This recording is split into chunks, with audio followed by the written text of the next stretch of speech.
Ahojte, nachádzam sa v Macedónsku a preto ideme spolu ochutnávať macedónske sladkosti. Čiže to presne macedónske, ale našla som ich v obchode, zdali sa mi také iné ako sú u nás, takže ideme skúsiť. Okrem sladkosti som odobrala ešte aj nejaké 2 šaláty, čo tam mali, takže ich ochutnáme tiež. Začneme so sladkosťami. Takže prvé je žebanže, tyčinka s čokoládou a so žele. Chutí to jak salonky, to poznám. Ďalej tu máme Albény, Viva.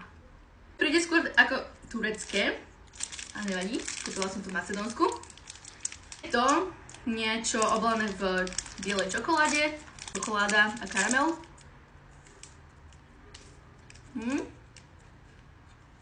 Biskuit obalený v bielej čokoláde a karamel.